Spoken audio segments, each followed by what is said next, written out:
freelance journalist from Vilnius, Lithuania. Dr. Jaishankar, with the Indian government essentially ignoring war crimes in Ukraine, not condemning Russia, not doing sanctions, you then expect, I'm totally sorry, I know what I do, with India counting on global support for in its struggle with China, its issues with China. How do you think you'll be trusted by others after that? Why do you think anyone will help Delhi after you didn't help others over Ukraine? Thank you. Well, that's quite the loaded question, and wait until you hear the answer. We're going to see how a major representative from India called out the utter hypocrisy of the liberal European Union and devastated every globalist in the room. And in doing so, he's going to show all of us the new world that is rising right before our very eyes, where ancient civilizations are reawakening and remaking the global political order. You are not going to want to miss this. Greetings, patriots all across the world. Dr. Stevie with you. Great to be with you as always. Make sure to smack that bell and subscribe button. And also make sure to click on the link below to get some of the best Patriot merch and gear out there. This is a great way to both support this channel and spread Patriot hope far and wide. These designs are punchy and fun, but they're not going to last for long. So make sure to grab one for yourself, grab one for the Patriots in your life, click on that link below, or go to store.turleytalks.com. That is store.turleytalks.com. All right, let's dive right in here, gang. I want to introduce you to the Minister of External Affairs of the nation of India, Subramaniam Jaishankar. Now, Minister Jaishankar is a bit of a, shall we say, a rock star in India's ruling conservative party known as the BJP, or the Bharatiya Janata Party. He's a brilliant speaker and thinker, and he was recently a featured guest at the most recent conference hosted by Globsec, which is an international think tank in Slovakia. And obviously during the Q&A, the issue of India's geopolitical stance towards Russia took center stage. Now, what I found so fascinating about these exchanges is how they reveal in really rather stark terms the nature of the new world that's rising out of the rotting vestiges of Western liberal globalism. Now, we heard a very good representative of that Western liberalism ask his question at the very beginning of this video. Now it's time to hear Minister Jaishankar's answer. How do you think you'll be trusted by others after that? Why do you think anyone will help Delhi after you didn't help others over Ukraine? Thank you. You know, it's an interesting question which you might, I mean, not you, meaning you personally, but people might want to ask themselves, because if I were to take Europe collectively, which has been singularly silent on many things which were happening, for example, in Asia, you could ask, why would anybody in Asia trust Europe on anything at all? So here's the take. I don't think, I mean, first of all, I think you're mischaracterizing our position, where they have, for example, when Bucha happened, we condemned Bucha, and we actually asked for an investigation into Bucha. In terms of what is happening with the Ukraine conflict, our position is very clearly that we favor an immediate cessation of hostilities. It's not that we've ignored it, unless you call phone calls to Putin and Zelensky as ignoring something. So first, I would urge you to get the factual position accurately. Secondly, in terms of the connection you are making, look, you know, we have a difficult relationship with China. We're perfectly capable of managing it. It's, if I get global understanding and support, obviously it is of help to me. But this idea that I do a transaction, that I come in one conflict because it will help me in conflict two, that's not how the world works. So a lot of our problems in China have nothing to do with Ukraine, have nothing to do with Russia. They predate it. And there are, I mean, if we are getting into who is silent on what issue at what point of time, I could point to a whole lot of issues on which, as I said, I mean, Europe has sort of held its peace. So, I mean, it's a great polemical point you made. So I take it in that spirit. Now, that question was very fascinating in terms of what it revealed. I mean, the question was basically, hey, Dr. Jaishankar, you got a little border problem there with China, don't you? Yeah, well, why would any one of us here in Europe help you out with your border problems in India if you refuse to help us out with our border problems, like with Russia and Ukraine? In other words, sorry for the crazy New Jersey accent. In other words, you better learn how to play ball here. You better come to terms with how this global game is played. And what's so interesting here is that that's exactly how the deep state operates. And I'm talking here about the globalist deep state, the permanent political class in DC and Davos and London and in Brussels. It's a world order based on quid pro quo. You scratch our back and we'll scratch yours. We saw it on display for all to see when Biden was at the Council on Foreign Relations, when he said this. I guess the 12th, 13th time to Kyiv, and I was supposed to announce that there was another $1 billion loan guarantee. And I had gotten a commitment from Poroshenko and from Yatsenyuk that they would take action against the state prosecutor, and they didn't.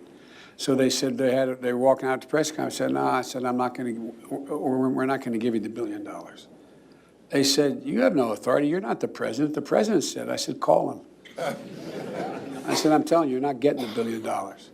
I said, you're not getting the $1 billion. I'm going to be leaving here. And I think it was, 6 hours? I looked, I said, I'm leaving in 6 hours. If the prosecutor's not fired, you're not getting the money. Well, son of a bitch. Got fired. Yeah. Son of a bitch. This is the very special prosecutor that was investigating the corrupt gas company Burisma that was paying Joe Biden's son, Hunter Biden, $80,000 a month to sit on the board. That's quid pro quo. This is the quid pro quo that fuels the globalist world. Notice how Dr. Jaishankar responded to that. He said that's not how the world works anymore. That world is dead. That world is gone. India is living in a very different world from that one. It's an absolutely fascinating response. But as it turns out, Dr. Jaishankar was just getting warmed up. Check it out. I think as a follow-up to that, a lot of the noises I've been hearing, both in the United States and here in Europe, is on a similar train that you have a problem with China on the border. It's been going on for decades now. It is getting worse. What position does that leave you in when it comes to seeking support if further incursions are done, further skirmishes happen at the border or within the border, to kind of echo what's happening in Ukraine in terms of sovereignty issues that are being raised?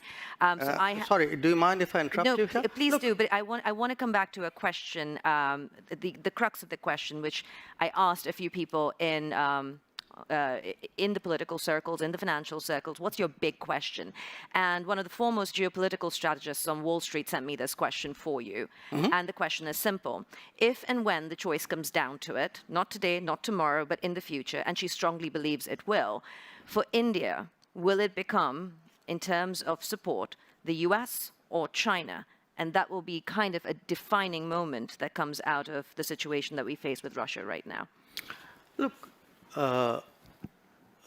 number one, why I wanted to interrupt you in a way.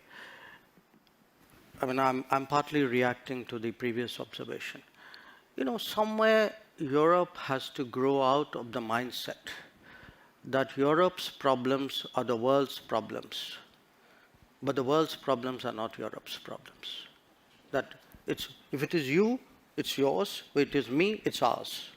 I think that's something, and I see, reflections of that. Again, in terms of, there is a linkage today which is being made. A linkage between China and India and what's happening in Ukraine. So come on, guys. I mean, China and India happened way before anything happened in Ukraine. So the Chinese don't need a precedent somewhere else in the world on how to, engage us or not engage us, or be difficult with us or not be difficult with us. So as I said, I just see this as frankly a not very clever argument, a very self-serving one. this idea that, your grand strategy must be about how you will choose. I will do what, as all of us do.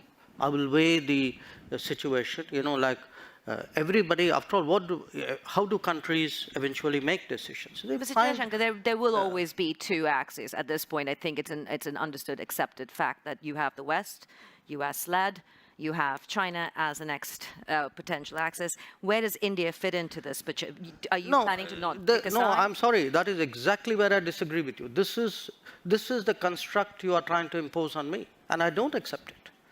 I mean, I don't think it's necessary for me to join this axis or not, and if I'm not joining this, I must be with the other one. I don't accept that. I mean, I think I'm 1/5 of the world's population. I am, today the 5th or 6th largest economy in the world. I mean, forget the history, civilization bit, everybody knows that. But I think I'm entitled to have my own side. I'm entitled to weigh my own interests, make my own choices. And my choices will not be cynical and transactional, but they will be a balance of my values and my interests. There is no country in the world which disregards its interests. That's just so good. It's so good both in terms of Dr. Jaishankar's brilliant answer, but also in terms of what it teaches about two fundamentally different visions of the world. That questioner, that interviewer, she was operating from this notion of the old Cold War paradigm that saw the world as bipolar, meaning that there were two major power centers in the world. So, of course, in the 20th century, it was the Soviet Union in the East and the United States in the West. And the entire world had to decide which side they were on. Are you on the side of democracy and freedom, represented by the Europe and the United States here? Or are you on the side of communism and repression, right, represented by Russia and China? And what Dr. Jaishankar basically just schooled this person in was the fact that that Cold War world, where Europe's problems are the world's problems, either you're on the side of the West or you're not, that world is dead. That bipolar world is not the world that India lives in. India lives in what's called a multipolar world, where multiple power centers are rising precisely because the old ancient civilizations that were in many ways buried under layers of modernist industrial concrete are once again rising up and remaking the world order. As Dr. Jaishankar put it, India is 1/5 of the world's population. It's the 5th or 6th largest economy in the world. India is, in many respects, its own world. And it will govern according to the unique interests and values of India. Now, if you don't know, Dr. Jaishankar is a member of what's known, as I mentioned earlier, the BJP, or the Bharatiya Janata Party, headed by the Prime Minister Narendra Modi. And as part of this cultural revival, Prime Minister Modi has actually publicly called for a new post-globalist world order a number of times. And at the heart of that new world is the rise of what scholars are calling civilization states, where the old civilizational orders of the ancient world are actually once again rising up and bringing an end to the globalist modernist world. In the Hindu vision, the modern world represents what's called Kali Yuga, or the Age of Darkness. But the renewal of Indian civilization under the auspices of the BJP party has many believing that the world is entering a new epoch or a new era, what they call Satya Yuga. And the Satya Yuga is a golden age where people return to their religious and cultural traditions. It's an age of purification and righteousness. It's an age of increasing wisdom and virtue. And that's precisely what India as a rising civilization state means for more and more people. Here's one more from the good doctor. So, as a final question, because I know you have to go, and our time has been cut short a little bit by your staff. And the coffee break is coming. And the Yes. coffee break is less important, but your staff is insisting you have meetings. As a final question, then, to leave us with this perspective, as you say, there's a whole part of the world that we are ignoring and the perspectives that we're ignoring. What will or what is India's position on the world stage? Because if you want to talk about 1/5 of the world's population, you cannot also sit on the fence when it comes to foreign policy matters. Non-alignment isn't plausible if you want to take your position on the world stage. what does it look like with 3 years of your government left, approximately? And what is Of this term. of Oh, 2 years, actually. Oh, but- 2 years. Yes.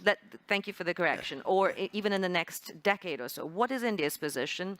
Sitting on the fence is not an option to be a world leader. Look, I don't think we're sitting on the fence. Just because I don't agree with you doesn't make me sitting on the fence. It means I'm sitting on my ground. And my ground is actually, what are the big challenges of the world? Okay? Big challenges of the world are climate change. I think I'm very critical to the solution. I can be an exemplar.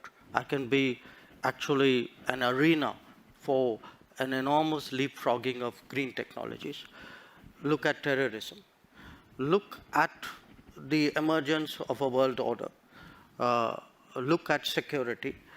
Look at sustainable development goals. I mean, you take any and all of the big challenges of the world, some part of the answer either comes out of India, can be contributed to India. And again, I hate to say, it's a bit like a broken record, but look, a lot of things are happening outside Europe. We have, partly because of climate change, for a lot of humanitarian, natural disasters, humanitarian responses. In our part of the world today, a lot of people look to us to help out. The days when they expected Europe to come, which Europe did at the 2004 tsunami. The difference today is nobody's even thinking of that anymore. So the world is changing, new players are coming, new capabilities are coming, but a new agenda must come. The world cannot be that Eurocentric as it used to be in the past. And who will... A new agenda, a new world order is rising. And a rising Hindu civilizationist India is right at the heart of it. Now, before you go, you definitely want to check out my latest video on George Soros panicking. He doesn't think Western globalism is going to be able to survive this Ukrainian crisis. So make sure to like, comment, subscribe, and definitely click on that link, and I'll see you over there. God bless.